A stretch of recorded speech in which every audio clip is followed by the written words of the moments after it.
All right, let's talk about it. That one interview question. You know the one. It can make even the most confident, most qualified person just freeze. It's the moment the whole interview feels like it's been building up to. And today, we're going to make sure you absolutely nail it. There it is. The question that makes your palms sweat. It feels like this giant, high-stakes moment, doesn't it? And hey, if you feel a little wave of panic just reading that, trust me, you are in very, very good company. In fact, get this, a recent study found that a whopping 93% of Americans feel anxiety about job interviews. And this question, it's a huge piece of that puzzle. But here's the thing, while it's a universal challenge, it is also your single greatest opportunity to stand out from the pack.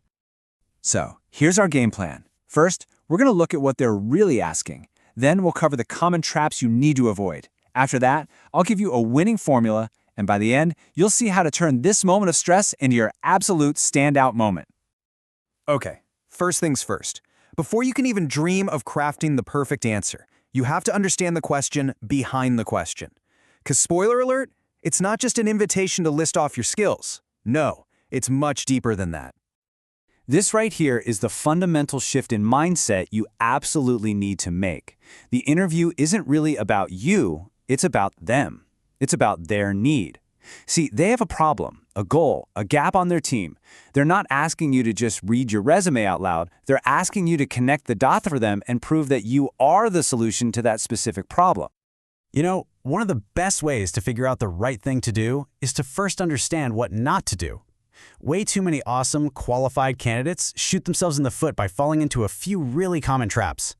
Let's make sure you're not one of them. These are the classics, right? The generic answer like, oh, I'm a hard worker, says nothing. Focusing on what you want, the pay, the perks, makes it about your needs, not theirs. And please, don't just read a memorized script. It sounds so robotic. The goal here is to be specific, to be focused on them, and to be authentic. Now, confidence is key, for sure, but there's a very, very fine line between confidence and arrogance. An answer like this one, it just screams arrogance. It suggests you'd be tough to work with, that you're not a team player. It's a huge red flag that can completely overshadow how qualified you are. And then you've got the other side of the coin. Being too humble is honestly just as bad as being arrogant. A vague, weak statement like this, it does nothing. It completely fails to show your impact or your potential. This is your moment to shine, not to be shy. You have to clearly state your value. Okay, enough about the don'ts. We've seen what can go wrong. Now, let's get into the good stuff, the secret to getting it right. And it's actually a pretty simple three-part formula that's going to be your blueprint for the perfect answer. Our formula is broken down into these three core pillars. It all starts with the foundation. That's the prep work you do before you even get to the interview. Then comes the structure. This is how you organize your answer using a proven storytelling method. And finally, you've got the polish, how you deliver it all with real confidence. Seriously, a standout answer begins long before you walk into that room. You have to do your homework. I mean, really dig into that job description. What keywords do they keep using?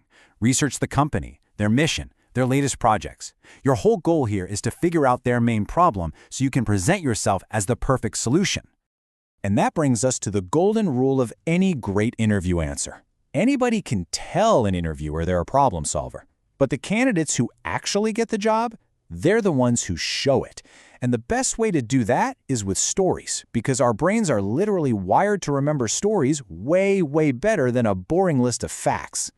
So how do you show, not tell? Well, the single best tool in your toolbox is the STAR method. This isn't just some silly acronym. It's a super powerful framework for turning your experiences into actual, compelling stories that prove you can do the job. It forces you to be specific and, most importantly, focused on results. So here's how it works. You start with the situation. Just set the scene really quick. Then, the task. What was your specific role? Next, and this is the most important part, the action. What were the exact steps that you took? And you wrap it all up with the result, the positive, measurable outcome of what you did. Let's walk through an example to make this real. Say they ask about working under pressure. You could start with the situation, our team needed to create a full product launch campaign in just 2 weeks to beat a competitor to market. Boom, clear, concise context. Next up, the task. You define your specific role. It wasn't just, I helped out. It was, my responsibility was to develop and execute the entire social media strategy. See how that clarifies your role and sets up the next part of the story? Now we're at the heart of the story, the action. Notice the strong I statements. I prioritized, I created, I used. You're not talking about what we did as a team. You're zeroing in on your specific contributions. This is what shows them what you can do. And here's the knockout punch, the result. You don't just say, "It went well." You give them cold, hard facts. 40% more engagement. Beat our competitor by 3 days. Those are the kinds of concrete, measurable details that an interviewer will remember long after you've left the room. Okay, so you've got your story structured. The final piece of the puzzle is the polish. It's all in the delivery. You want to practice it so it sounds natural, not like you're reading a script. The goal is to internalize the key points so you can tell your story with genuine enthusiasm and then wrap it all up with a strong closing statement that ties everything back to why you're perfect for this role. So let's bring it all home. We've seen that this question, this dreaded moment, it's not actually something to be afraid of.